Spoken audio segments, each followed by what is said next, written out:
I think there's a backlash to a lot of, a Yeah, lot of it seems, but it's interesting. Like everybody says, "Oh, Taylor Swift and her breakup songs." Well, hello, yeah, what have pop songs ever been have they ever about, been? if not breakups and heartbreak? When the Beatles were writing songs about heartbreak and all, nobody said, "Oh, they just date women so they have fodder for their next Yeah. hit."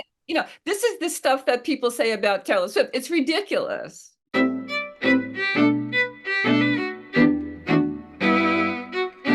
So anyway, Candy, my wife Jeannie said, make sure you tell Candy that, as I told you, I think before, that she loves your book. She has bought and given away 5 copies. Oh, wow. That's So very we're it's getting personal now. This is costing me, us. I mean, we have a joint account. We've been together forever. So when she says she's given away 5 of your books, that's we've given away 5 of your books. But she's recommended it to everybody, and people, she cares about. Like my daughter Jessica has read it. Both her sisters and Jeannie's sisters, who are in the same age bracket as us, or she, have read it, and she talks about it all the time. So it's great. I mean, it made a huge impression very on nice. Jeannie. That's very nice to hear. That's music to an author's ears. I Yeah, mean, it's just yep. really, really nice to know. It has legs, and I'm going to introduce you properly, but I just wanted to make sure that, Jeannie got to say hi to you via me and tell you that she just thinks it's a terrific book. And also, we both think of your history of the Beatles as a kind of a lens through which to look at a far bigger picture, and you do it so well. I mean, really captures the time and um, the kind of change that came about in America, but all over the world during the Beatles era, irrespective of just them. I mean, it's a real thing. So, hey, passing it on. Thank you. How Thank are you. you doing? What I set out to do was to tell Yeah. the story of the Beatles, but it really through a much wider lens than that. Plus, So you're a good writer. That helps. thank you. And Thank you you. know your stuff and you lived through it. So you've got, all the things that should happen. A book should be about something it should be about a lived experience, and it should be well written. And your book, um, on the Beatles, which I guess has now been out 10 years. It's 10 years. I like to think of it as not old, but a classic. Yeah. Well, is that us or the book? Both. Both of us. Yeah. And the book. Hey, let me introduce you properly. This is In Conversation with Frank Schaeffer. I am Frank Schaeffer. This is my podcast, and it goes where podcasts go. It's also a live event on YouTube and some other places. And this marks the 10th anniversary of the publication of Candy Leonard's excellent book. Candy Leonard is my guest, called Beatleness: How the Beatles and Their Fans Remade the World. And this is an unusual podcast because I don't usually interview authors of a book twice about the same book, and we will talk about other things. We had Candy on before, but as I was saying to Candy a minute ago when we were just chatting, this has become one of my wife Jeannie's favorite books and mine as well. Jeannie's bought and given away 5 copies, um, and to friends and as well as her sisters. So I wanted to talk about the book a little more. And also, you're such a good observer of culture and history and where we are. I wanted to get a little bit into the whole boomer thing today Hmm. and the complaints against the boomers, of which we are representative to people of that generation, and the Beatle thing and so on. So let me just start, excuse me, by saying, um, is there anything you'd like to tell us about the book in terms of this being the 10th anniversary and the kind of impact it's had on people like my wife, Jeannie? One footnote, and then I will be quiet. I got a note from somebody the other day saying, talk less, let your guests talk more, but I still have to set it up. So, and then I'll talk less. Um, Jeannie and I met the week after Abbey Road was released because she was in Europe on a Eurail pass, having graduated from high school. And she came to my parents' ministry called L'Abri Fellowship, which was an evangelical ministry in Europe. And she asked me, do you happen to have the new Beatles album, or have you heard it yet? Because I've been on the road, and it's the only album that I don't have of theirs that I haven't bought on the day it came out. So I said, I happen to have that album downstairs. and we went down and listened to Abbey Road, and that's how I met my wife, and we've been together for the last 54 years. So your book, Beatleness, speaks to both of us in a very personal way too, because we literally met because of the Beatles. Okay, enough said. What's the book done for the last 10 years, and how are you? I'm good. I always happy to talk about the Beatles and my book. It's interesting, you talk about how the Beatles played this personal and very special role in your life. And that's true for millions of people of our generation. Yeah. Yeah. And that's part of what I tried to capture in the book. But, the idea that you met your wife through it, I mean, so many people have had Yeah. experiences like that. And, the book came out 10 years ago for the 50th anniversary. And over the last 10 years, I mean, I've sort of stopped, going out on the road and Sure. doing motions and stuff, but I still write now and then and do, opportunities like this, which I really appreciate. But I get email from people, saying, "Oh, I just discovered your book. It's wonderful." And, Hmm. the same thing that you're saying is like, it's like people say it's like you followed me around with a video Yeah. camera when I was a teenager, Yeah. because what I wanted to do was capture the experience of what it was like to grow Hmm. up with the Beatles as a constant presence in your life for Hmm. 6 years. At least the US experience was 6 years. And, the media environment was very different then. There were Hmm. 3 channels, there were, 1 or 2 radio stations in each market. So, they were, but even with that small media few channels, they were everywhere. They were ubiquitous. And Hmm. it's really hard to communicate, like what I set out to do was to communicate what that was like, Hmm. like particularly now, during the height of Beatlemania, let's say it was 64 to 66 was like the Yeah. super peak. It was, they were like, like some fans that I interviewed said it was like, they were like another sibling in the house, like another Yeah. presence in the household.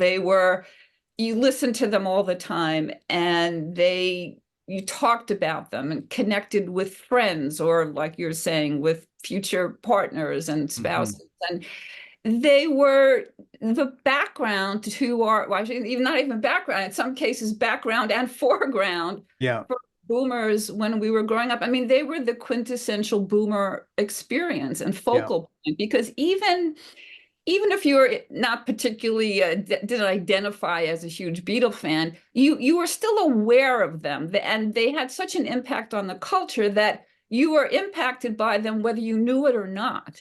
Yeah. And, when people say, how do you define baby boomer? There's the demographers define it as being born between 1946 and 1964. But what I would define it as sort of a more cultural definition is Hmm. anybody with a living memory of the Beatles on Ed Sullivan. That Yeah.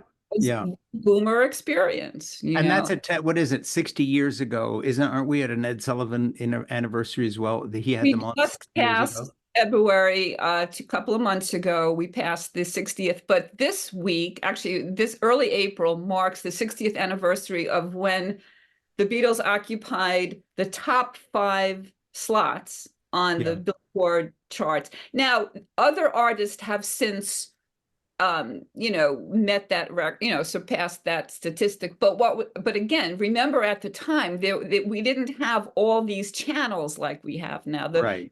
environment was much smaller and tamer, and so you were exposed to them. Even if you Hmm. didn't like them, you Yeah. were exposed to them. So if you think about those 5 songs in the top 5 slots on top Mm. 40 radio, okay, I call it the echo chamber, Yeah. because they were rising to the top 5 slots. You heard them constantly. And then they were, for however many weeks they were on. And then as they were coming down the chart. So the very air we breathed was Yeah. infused with their sound. And those particular 5 songs, as many of the early hits were, they were short, they were, these little bursts of energy and they were, with hooks that so you Mhm. knew the words after hearing it a few times.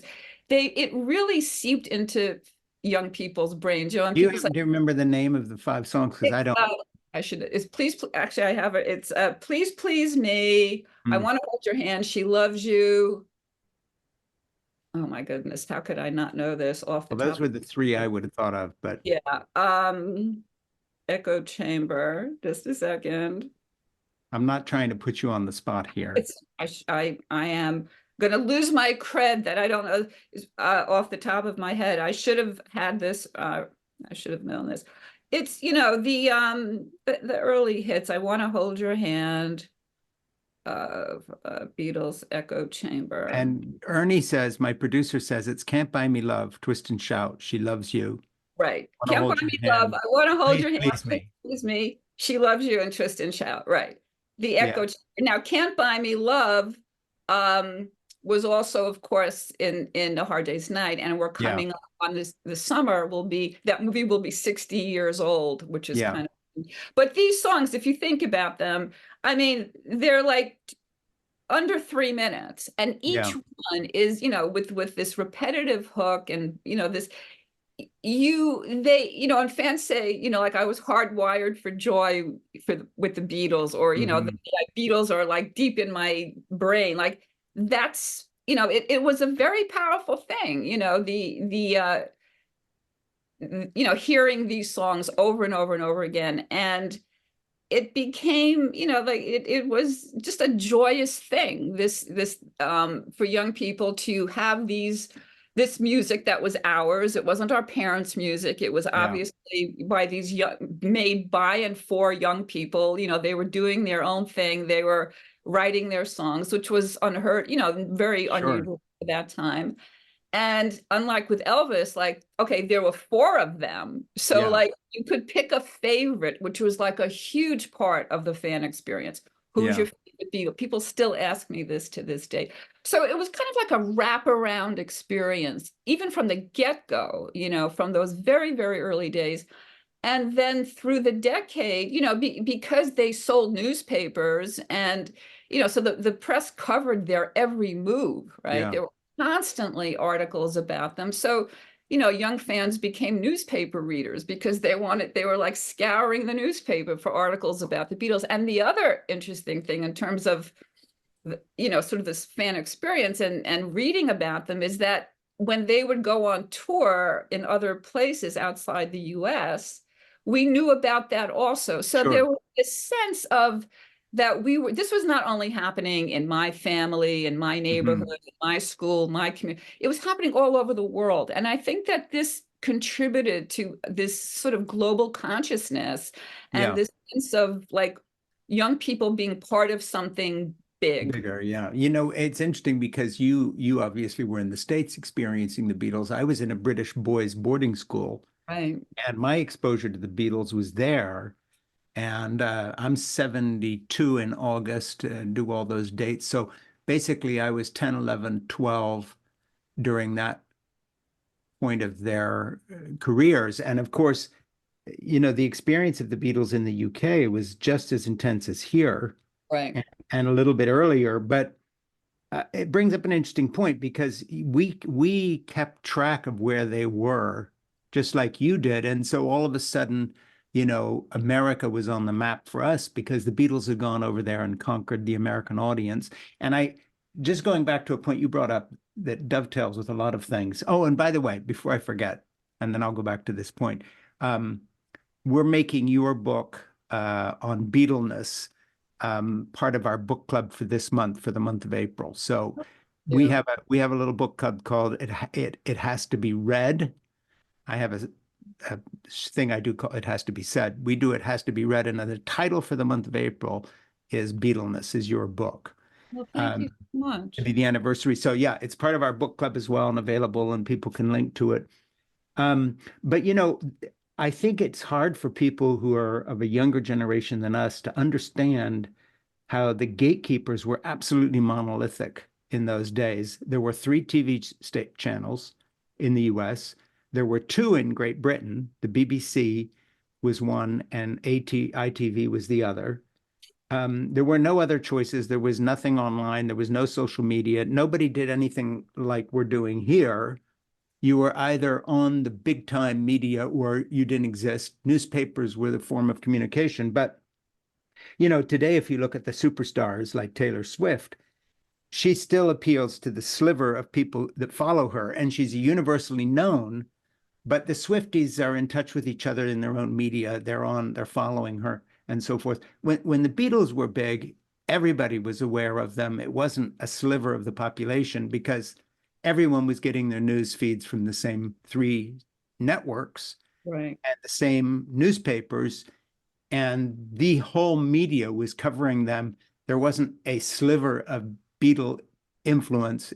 It was the entire culture. And it wasn't just the entire culture in the US. It was also in the UK and in Germany and all over the world in a Right. way that today's generation can't imagine because it's so disparate and spread out. Everybody has their own little thing.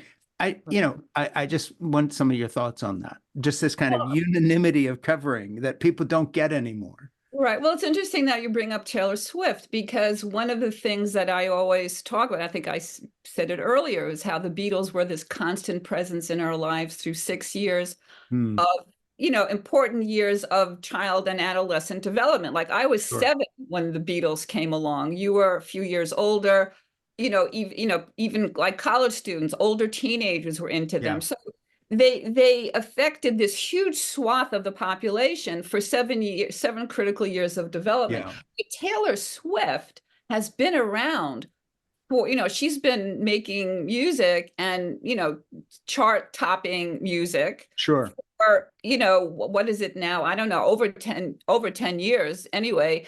And so she's had an enormous influence, Yeah. that, I talk about how fans would sit in the room listening to the lyrics, gazing at the album covers, listening to these words and the poetry. Hmm. She's been doing that for a Yeah. really long time. And and she is also a global star, and she's hugely talented. I mean, Yeah. she's Yeah. not I think so too. the brilliant lyricist, but her fandom, uh, when you think about the profound influence, like let's put it this way: anybody who's been following Taylor Swift from her beginning to now, Mhm. I mean, that's a huge impact. And so Sure. it actually makes the Beatles, the 6 years, seem in some sense less consequential. But that we get back to the scale of it because the everybody was following the Beatles. You couldn't sort of not be aware of Yeah, and exactly. And every other band was defined by them. I very much enjoy Taylor Swift's presence in the world, but I don't hear people comparing everything else they listen to her. right, right. No, Whereas if you were a Stones fan or the Kinks or later on the Grateful Dead, you were always listening for things that came from the Beatles and or it was in opposition to the Beatles and or you liked your band better than the Beatles, but there was no way not to make that reference. right, because they were innovative. I mean, Taylor Swift is brilliant, but she's doing very good pop music, but it's Yeah, not innovative. It's not a new sound in the right. way that the Beatles were. And also, it's the moment in time when the Beatles appeared was kind of ripe for them to Sure. have the impact that they had. But yes, I mean, all other music was compared to them because they established a new standard, Well, not including only that, all other writing their own politics was stuff. compared to them. If What? people were all other politics and social trends were compared to them, they were part of a political movement that reshaped the world. And it wasn't just sex, drugs, and rock and roll. It was that too, but it was an entire language. My haircut at school was defined by the Beatles. That's right. And Yeah, if yeah, you were in a conservative thing, then you had to get a haircut so you wouldn't look like the Beatles. And when the hippies came along, that was a Beatles phenomena. I don't think people these days get I mean, their impact was musical, but it was cultural, and it was a phenomenon that I've never seen another band or artist or movie star or television star or program or anything else repeat because it didn't, yeah, a whole generation turned on this. Yeah, the historical moment was different, the economy was different, the technology, everything was different. But yeah, but you mentioned about the hair. This is another thing that, younger people like find hard to sort of like, why was their Sure. hair such a big deal? Hmm. And as of course we know that it was, but and it was seen as very threatening, Yeah. so people say, oh, the Beatles didn't get political until, the song Revolution. I disagree. Yeah, I I would agree. say Yeah. they were political from the get-go, Yeah, because absolutely. even back to the press conference at Kennedy Airport when they first got here, they took they were audacious, they bantered with the press in a very confident, empowered sort of way. They had they looked like people we'd never seen before, Hmm. and so they empowered young people in a Yeah. really profound way. And the hair became a focal point of that. Yeah. And like you say, I mean, within weeks, you start to see articles in the paper about, kids getting suspended from school for having their hair long, or, conflicts with parents about, Well, boys. or getting beaten up by today's equivalent of Right. right-wing MAGA people. I mean, Yeah. that element was against the Beatles from the beginning. Which Ernie sent me this, and this is exactly where we're going. So I'm going to ask you this. And he's saying, were the boomers the first generation allowed to be young, in the sense that the Beatles made youth culture powerful? You used the word power a minute, and it certainly was very different than, say, what Elvis was doing. Right. I mean, I think, there were Bobby Soxers who followed Frank Sinatra, and Mhm. Elvis had, a huge fan base and all that. But, the teenager as a period, certainly came into, let's say, maybe right before the war, but certainly the post-war period with the automobile and the Yeah. highway system, the whole concept of the teenager with discretionary income and a subculture unto itself really did come, I would say a little bit the silent generation, but, again, with the post-war prosperity, it really and the boom, which is why there were so Sure. many of us, because of the prosperity and people were having kids again and feeling optimistic about the future. And so there was, so our generation, we were certainly the first generation to be targeted by the media in the way Yeah. we, like I describe in the book, I talk about how they wanted us to be consumers rather than citizens. Mhm. When we started being citizens and making, expressing opinions, they didn't like that so much. They wanted us to just buy stuff. So the same way they sold us Etch a Sketch and Mr. Potato Head, I mean, the Beatles were marketed too to us. Is Yeah. no question about But that. the There was a thing is, the track that you talk about in your book, and there's no way to emphasize this enough. I mean, there's no way to overstate this. The Beatles changed the politics of the nation, and they turned an entire generation from kind of, oh, well, kind of just going along, into a counterculture in direct opposition to the mainstream. yes. Um, and they didn't just do it with one song, they did it with everything from the way they dressed to their attitude. And it wasn't just John Lennon at the end and Yoko Ono and the sort of more political stuff. It was from the very beginning. It was like Yes. we saw ourselves as different than our parents. And it wasn't just age difference, it was generational. It was like, we're going to do differently than them. We're going to change the world. And of course, to get to a more serious subject, if you look at today's environmentalism, for instance, or anti-racism, or gender inclusiveness, or gay rights, or gay marriage, none of this happens with, much as the boomers have a bad reputation in some ways, deserved or undeserved. This directly follows from the counterculture in the early 60s through to the present. That's where these movements all have their roots. Otherwise, none of this exists. And without the Beatles, you don't have a generation's self-awareness to be different. And your book is great about that in all the stories you tell. It's just such an important thing. But I'd like you to talk about that in some depth.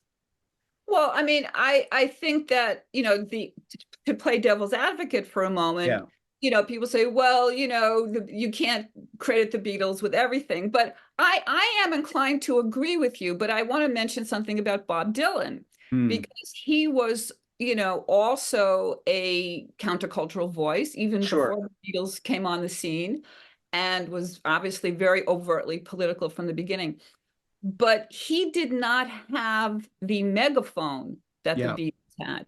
You know, the Beatles cut across, again, this huge swath of the population. Yeah. And that's part of where their power to be agents of change came from. Hmm. Because, again, I was 7, you were what, 10, whatever. 13 or 12 or 10 or Yeah. whatever. But, you know, college students talk about, you know, their impact. So it was really across the, you know, the boom, you know, the whole 18-year age range really of boomers were, you know, I mean, in the book, I interview people born between 46 and 61. Yeah, and I was born in 52, so I'm right in the middle. Yeah, I mean, and yeah, I mean, those of us who were right in the middle, I think maybe were in some sense most profoundly affected by Yeah. that, because we were not fully formed yet as people. So, and because they were such a presence when we were, you know, developing our identities and learning about the Hmm. social world and relationships and love and romance and feelings and all these things that they talk about so beautifully Yeah.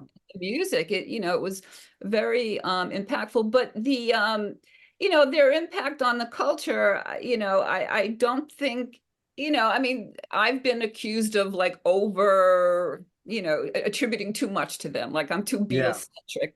You know, it who knows, you know, but I think that, you know, they arrived at the right moment. I Yeah. think there was a lot of cognitive, what I call cognitive dissonance in the culture Hmm. at the time, you know, during the Kennedy era. You know, the SDS was already formed at that Sure. time, the Port Huron Statement, which if you read certain passages of it, reads like a hippie manifesto, Yeah. right? Yeah. So this stuff was in the air, you know, and I talk in the book about, you know, the what are were called the sick comedians, you know, the comedians like Lenny Bruce and Mort Saul, who were Yeah. talking about, you know, being a little countercultural in their way. So the moment was really opportune for them Hmm. and the huge demographic. Yeah. So, and the prosperity, you know, and just and Kennedy too contributed to that vibe of the kind of forward-looking progress, all that, you The know. thing is that the Beatles did differently, and then I got to reintroduce you here for people who are just jumping in. But and so let me do this, and then because I'll forget otherwise, and then I'm going to reintroduce you, and then please remember what I just said and jump back in. Um, I think the uniqueness of the Beatles was that they were such a big deal, and they spoke to social issues directly and obliquely in such a way that the young people being influenced by them we saw ourselves as their people. And there were hundreds of millions of us, and there Yeah, were more of us than there were of, quote, them. We were on the ascendant. right. And I think that translated into something no one else has ever done in pop music or rock and roll or jazz for that matter. They were so big and they were such a big deal that they made pop music and the cultural phenomena that went with it a huge force in and of itself, whereas it hadn't been before. You don't think of Elvis and Frank Sinatra as unleashing a massive societal force that Exactly. then made all the other music more important. So without the Beatles, the I think Rolling Stones are not as important, and what they write about is not as important. Without the Beatles, Bob Dylan is not as important because they made the entire genre bigger. They made well, it into a they opened global phenomenon. they opened everybody's ears, you Yeah. know. They opened everybody's ears to what music could be. I think of it as a renaissance, that they Well, kind of and to the possibility that it can be a huge thing. right.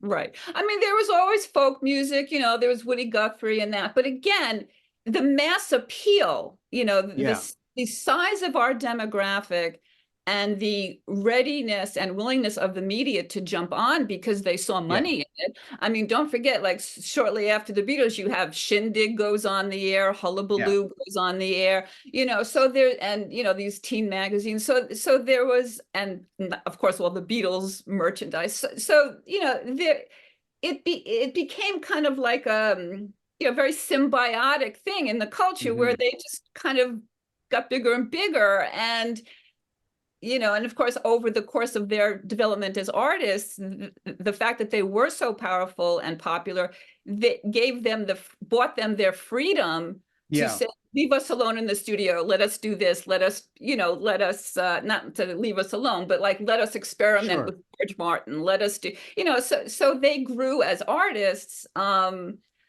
They had the freedom to do that. Of course, we should also mention the drugs had something to do with it as well. But another little thing, and then I do want to reintroduce you, is that from the British point of view, where I was in school there, one thing the Beatles did there that they didn't do as much here because it wasn't such an issue, is they played an enormous role in smashing the class barriers in Britain. Yes. Because in Britain, it's all the aristocracy and all these landed gentry and the landowners and the royalty and all the rest. And all of a sudden, the Beatles are bigger than these guys, and they don't necessarily have the right accents. They're making more money. They're a global phenomena. The Queen has to, in the end, give them some sort of an award, Right. but she's playing catch up because they're the big deal. And then they make swinging London a thing. Anyway, Yes. let me reintroduce you. This is In Conversation with Frank Schaeffer. I'm Frank Schaeffer. My guest today is sociologist and author Candy Leonard, who's one of my favorite people because she's written one of my favorite books, and it's our book club offering. It has to be read here in April, and 2/24 marks the 10th anniversary of the publication of Candy's excellent book, Beatleness: How the Beatles and Their Fans Remade the World. And Beatleness is our has to be read title for the month of April, and we will link to everything and so forth. Candy's work includes a transformative vision for senior housing called Project Blackbird, as well as consulting on the design and marketing of products and services for boomer women to enhance quality of life and reduce harm on the planet. So Candy does a lot of stuff. Please subscribe to In Conversation with Frank Schaeffer, of which this is one episode on Apple Podcasts, and also to my Substack. It has to be said at frankschaeffer.substack.com. Please subscribe to that. And back to Candy Leonard and her book Beatleness. And as we've been trying to say here, and people of my age will get this, there's been nothing quite like the impact the Beatles had before or since, because other bands had a huge impact. Bob Dylan, other people commented on the culture and helped change it, and the Vietnam War and all the rest of it. But I think I'm safe in saying this categorically.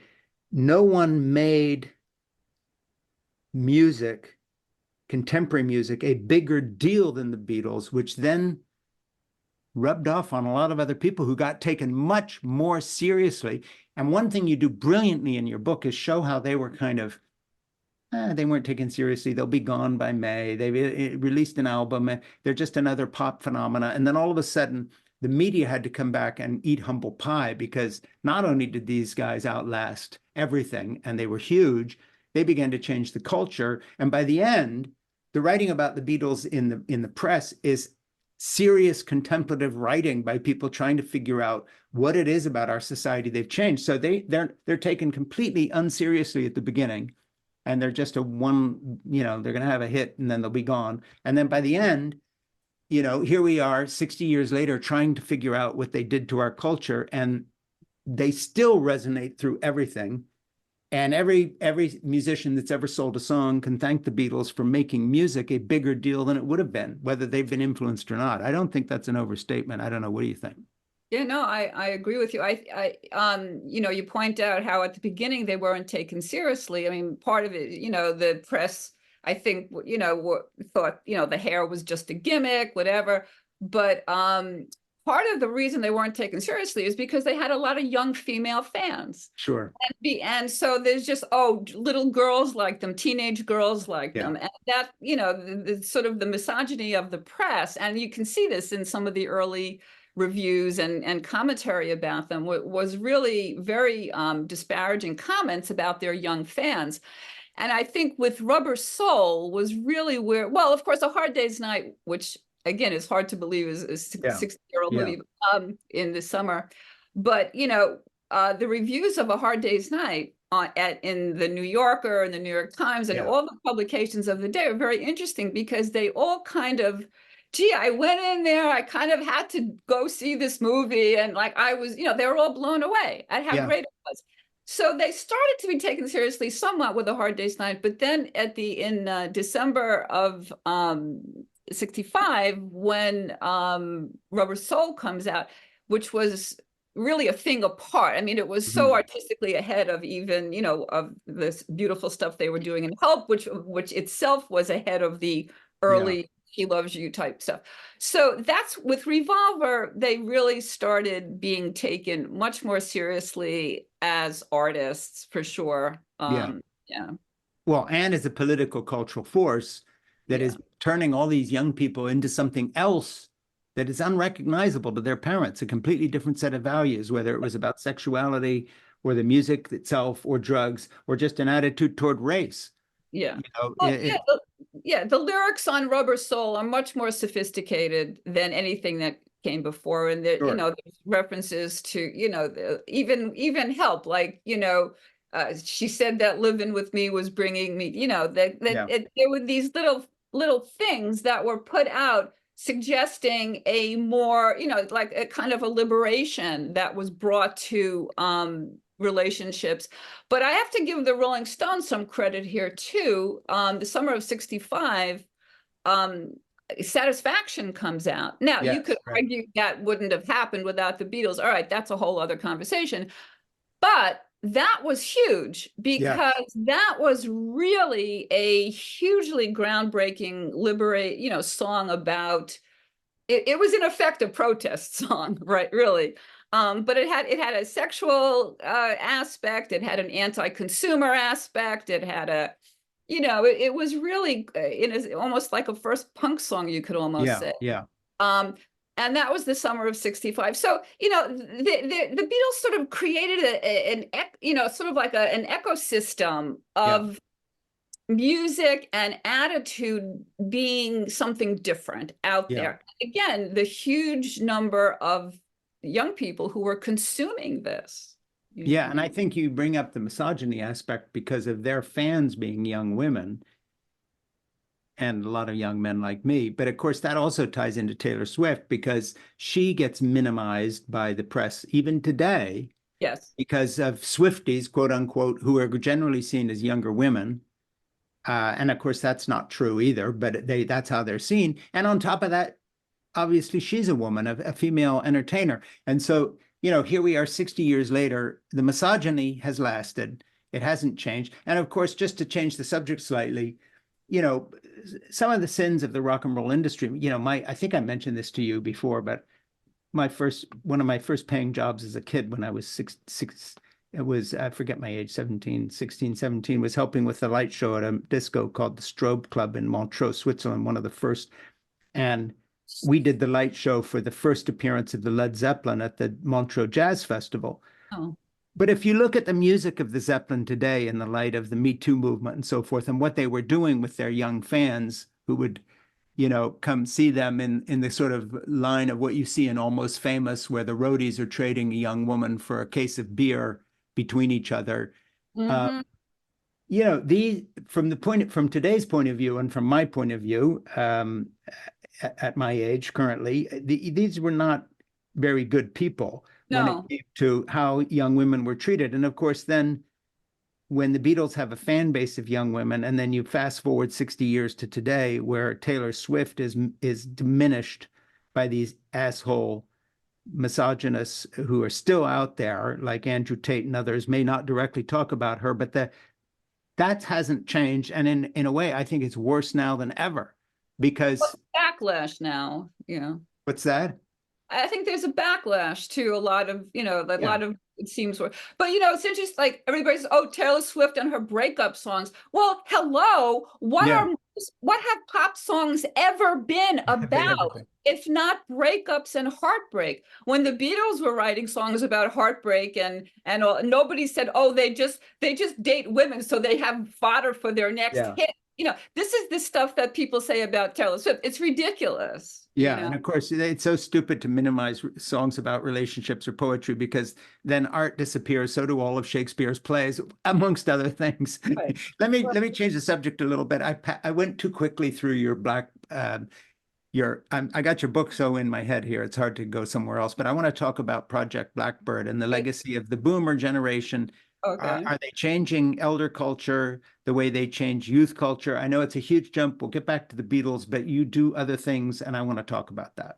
Well, this is something that is very much a work in progress. It's kind of a nucleus of an idea that is still in formation. But it's funny that, you asked me this because I was watching this morning. I mean, I've just been horrified for months about what's going on in Gaza. Yeah. And I watched an interview this morning with two physicians that just got back from there, and Mm. it just moved me to action. And I mean, I wrote to my congressional delegation and blah blah blah. But I have often thought over the years, and even during the Trump era, and still Sure. like all those Beatle fans Yeah. who were and boomers who were so activated, who envisioned a better world. Mm. There's still time to step up, Yeah. and Yeah. I think that, what Bill McKibben's doing with Third Act kind of captures some of that. But I think there's a lot of disillusionment in our generation. I think, there's a lot of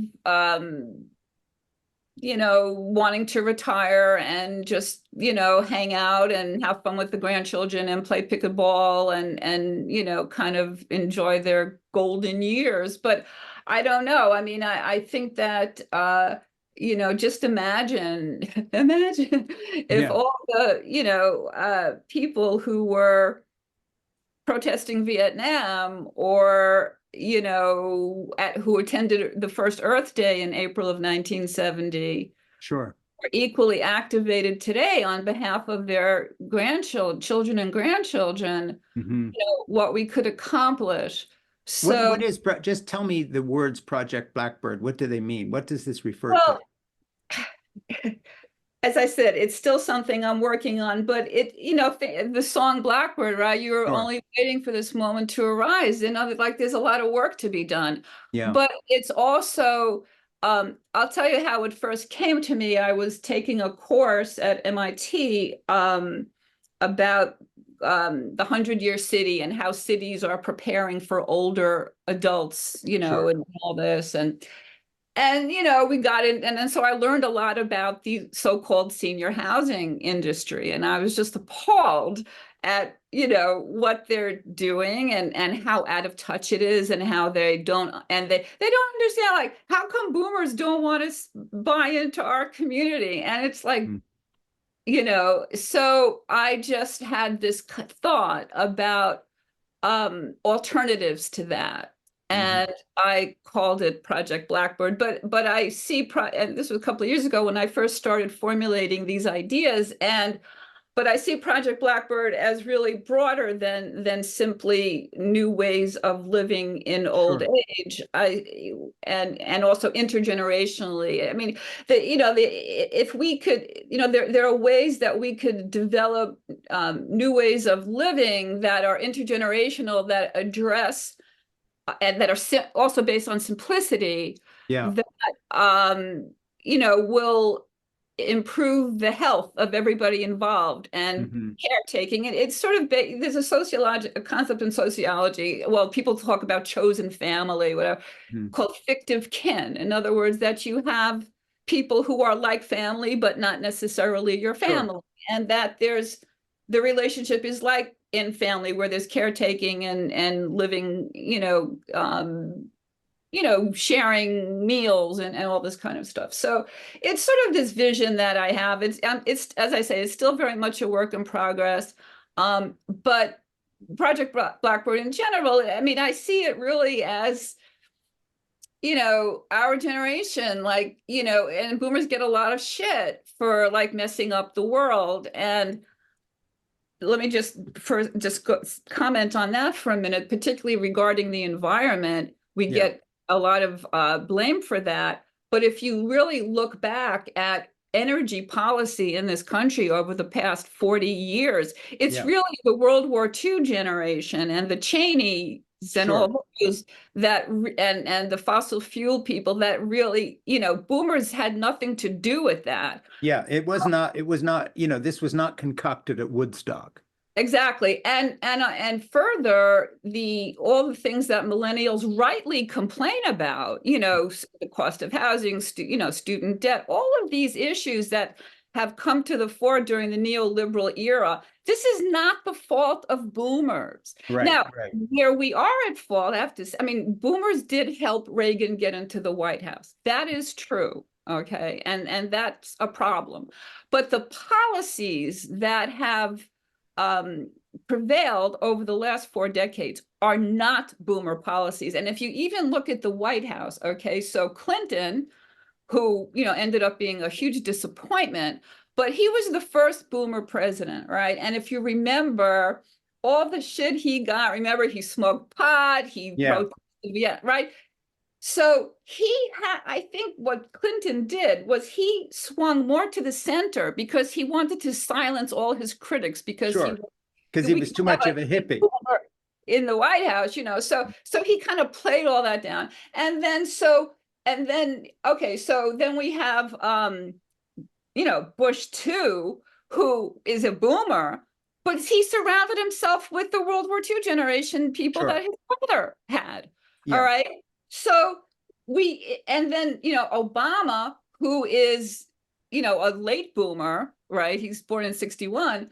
But he also by that point was a little bit more centrist than like, so we in some sense, I feel like we never really had a boomer president in the Well, sense.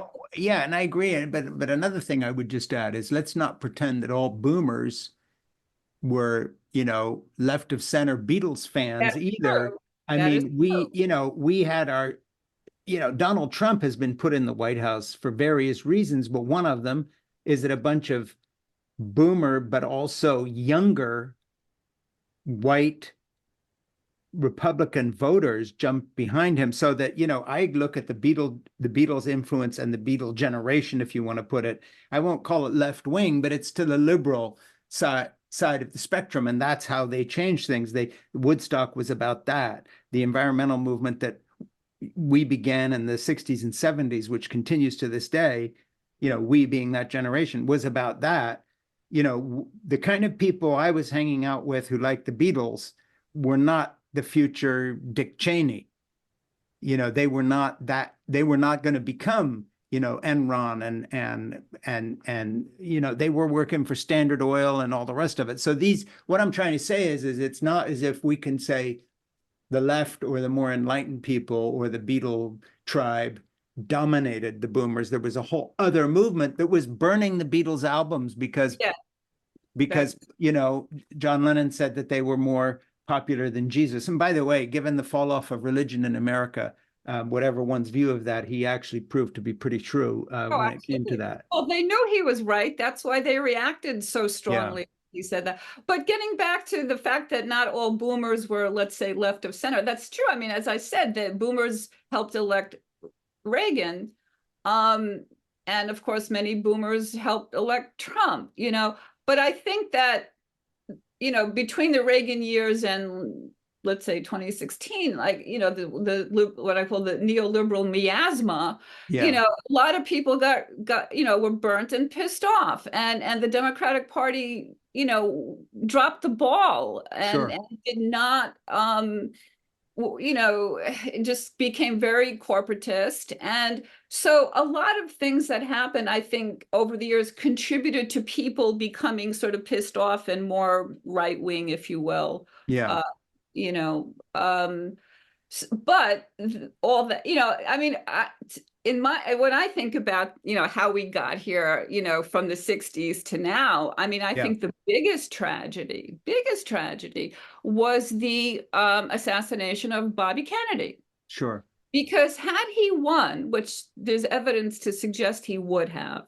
Yeah, and had he had a second term, okay, so we would have gotten out of Vietnam, he would have addressed a lot of issues that are, like we would be a lot further along in being a fairer sure. country. We wouldn't Well, have had. between the two Kennedy assassinations and Martin Luther King, we had a whole movement was stillborn.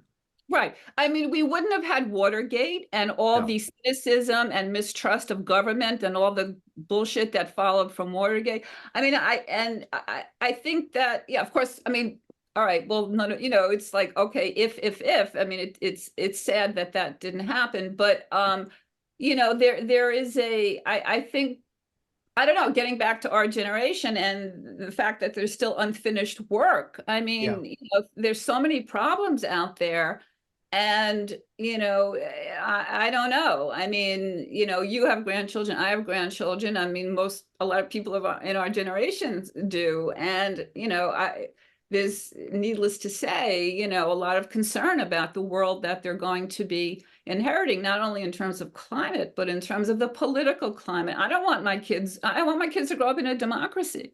Yeah, me too. And speaking of which, you're talking about this kind of odd view of quote retirement. It seems to me we would all do better if we did what I am luckily doing. It's not by virtue, it's by the way things fell out. But, I live near my grandchildren. I see them all the time and I help in their childcare. There's a couple of them upstairs right now with my wife, Jeannie. We're teaching them to play gin rummy. And but the fact of the matter is, I think a current catastrophe is the lack of intergenerational connection. And Exactly. every single study of this, even longevity for elderly and older people, do far better when they have regular interaction with Yeah. younger people and especially grandchildren. And then, of course, kids' view of aging and fear of aging and even of death is completely changed by having a close relationship. I can't, there's a lot of things I can imagine, Candy. One of them would maybe the thousandth thing on the list would be to take off to a retirement village far from where my family was. And I don't know what the hell I'd be doing there, in wherever, Florida or something else. But it just seems to me crazy that places that don't even allow people under the age 55 to live there exist as if somehow these are refuges from the Yeah, world. crazy. It's unhealthy for everybody. And not, I mean, the age segregation is a relatively new thing. People did not live like this. No, crazy. And it's not good for anybody Yeah. because generations learn from each other in both directions. Well, and did childcare for younger parents who were working. What do you think all the Italian farmers were doing through Right. the last 1,000 years? Grandma and grandpa helped with the kids while the younger generation of the wife and the husband were out in the fields doing stuff. I mean, that's what childcare always was. It's called grandparents. Right, right. And same thing with elder care. Yeah, People are living exactly. longer. There's a big crisis around this and how, Yeah. all this. And so it's, we're not living the right way. No. And I mean, if and it does take a village, someone killed the village. well, yeah, Because that's villages are intergenerational. That's the right. whole thing. Right. So you see these ads for like retirement homes and, retirement communities where they're still building these ridiculously large houses, Yeah. for people to live, it just, none of it. And that, the first thing they do, they clear away all the trees. Yeah. They build these ugly houses that are based on this kind of mid-century sort of, or like really not even mid-century. It's like this kind of 80s it's just everything about it is so unappealing. And Yeah. they don't understand why it is that, some of these places have a hard time finding people. And then they say, oh, well, boomers are into wellness. We'll focus on wellness. But it's a very superficial consumption Yeah. oriented view of wellness, So yeah, I mean, I have a whole manifesto on this. Yeah, yeah. Well, we want to see that manifesto. Are you going to write a book on what we're talking about here? Because Blackbird, whatever, I'm just curious if you're working up something on that. I'm, I don't know that it's going to necessarily be book length, but I am writing about it. I Well, am. let And us know when you do. I Er, will. yeah. Yeah. I My mean, producer Ernie wants to know if you've heard Beyonce's cover of Blackbird. I have heard it. It's nice. It's Yeah, I nice. haven't heard it. It's nice. I mean, it's nice, and it's nice that she did it. Yeah. It's a great song. I mean, it's a song of huge about its optimism and Yeah. seizing the moment and, not being afraid to, I mean, this is, the Beatles were about that. We didn't get into this aspect, but they were very much about, in some because like self-actualization. They were Yeah. about being who you are, just taking risks, taking chances to be who you are and to, I mean, their early days, they got so much rejection, Yeah. so much rejection, but they believed in what they were doing. Hmm. And they had incredible persistence, and they found angels to help them, Brian Epstein, George Martin, and they were able to do that. And I think one of the reasons young people are so intrigued with the story of the Beatles is Yeah. because of that persistence. But Yeah. anyway, but Blackbird, the song Blackbird and other songs too, but that song really captures that spirit, that optimism that they Yeah. encapsulate. I want to just tell people again, we've got the book Beatleness by Candy Leonard as our April book club. And this is sort of an odd way to plug a book, but I can't think of a book I've read that I've enjoyed more. I just got so much pleasure out of reading it, not just because it kind of reflected so accurately on my time, but that stories you pick to tell in the book about different people's first exposure to the Beatles, how it changed them, and then how they tracked with that. It's a brilliant piece of journalism as well as other things. I mean, it really, I don't think anybody could look at the Beatles or be interested in them or study them without going to your book at some point because it's got everything in there. It's great. It's not just a fan book or something like that. It's a real analysis. You get the music, but you also get the impact. But then you tell the stories of the kind of people I know, like me and like many others. In other words, each story represents thousands of people who experience a similar thing, I think. And I lived it, so I kind of know about this. And I just highly recommend the book. I think if you want to be entertained, take a deep breath and a time out from the 2024 election cycle and then come back in again refreshed. Just get Candy's book and read it. I mean, Beatleness is a real pleasure. It's why my wife's given away 5 copies. I just need to plug it because I really like it. I want it to stay around. I really appreciate that. Mm. It's very as an author, it's just hugely satisfying to hear that. So Yeah, thank it's sincerely meant. I mean, I love it. And I'm not surprised you keep hearing from people who feel similarly um, you know, entertained, but also informed. It's lovely. Speaking of which, have you gotten anything back from anybody who worked with the Beatles at some point, whether it was as a roadie or just personally out there with them, or people who were at those first concerts remembering some aspect? I'm sure you've gotten more information from people after the book came out, as in, hey, I've read this in this story and it reminds me of, and then whatever. Well, I'll get, sometimes I'll get an email from someone who's read it, who, was at Shea Stadium, let's Yeah, say, yeah, or who saw them, in the early days at the Cavern, so which is, I mean, not, I haven't heard from any Beatles insiders yeah, yet anyway.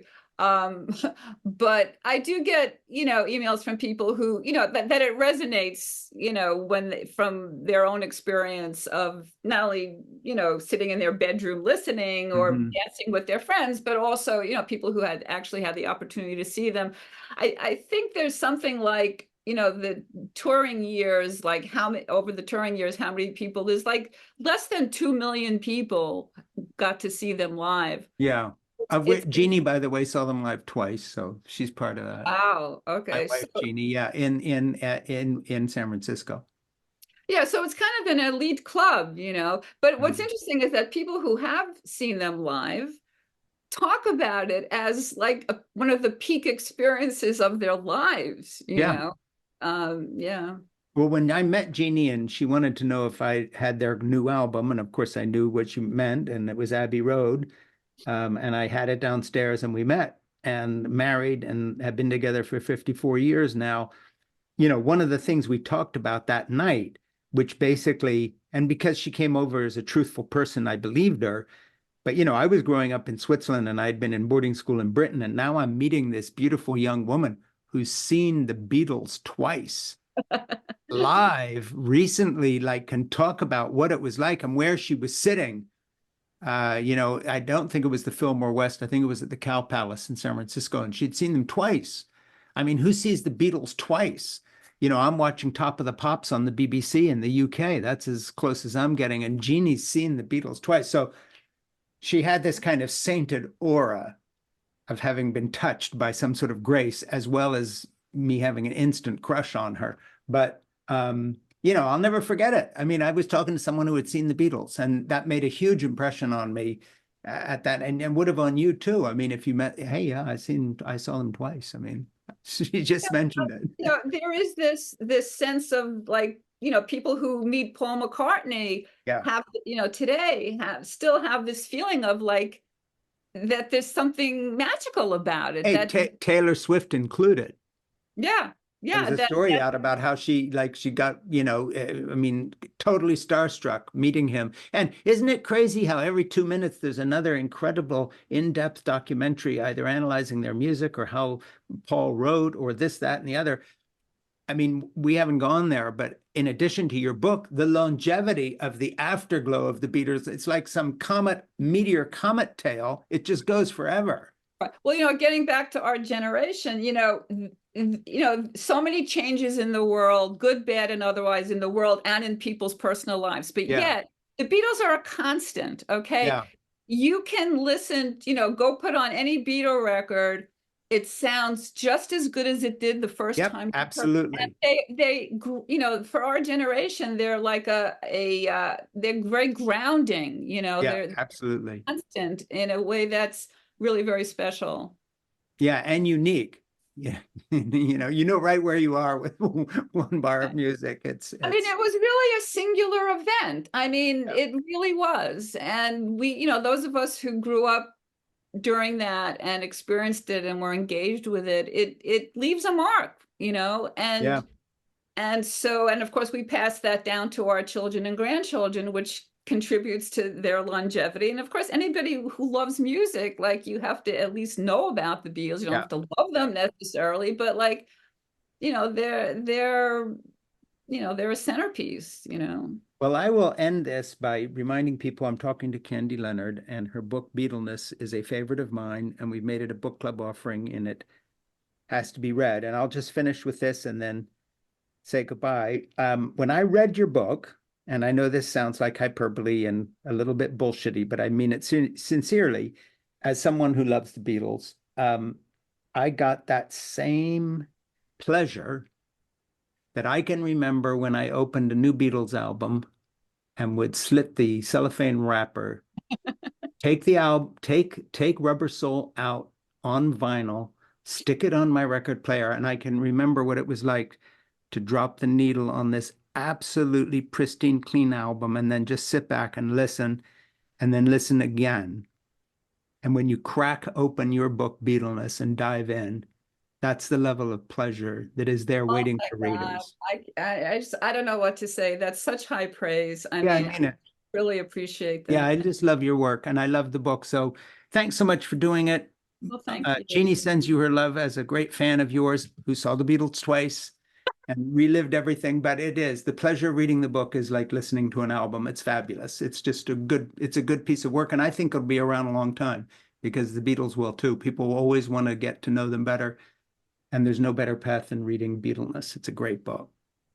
Thank you so much. Yeah, my pleasure. And it's been great talking to you again. And we're Yes. making this a book club offering. So, and if there's anything you do in the future that will interest us, please I tell will. Ernie because you've got fans here. Thank you so much. Thanks, I will Candy. be in touch. Take care.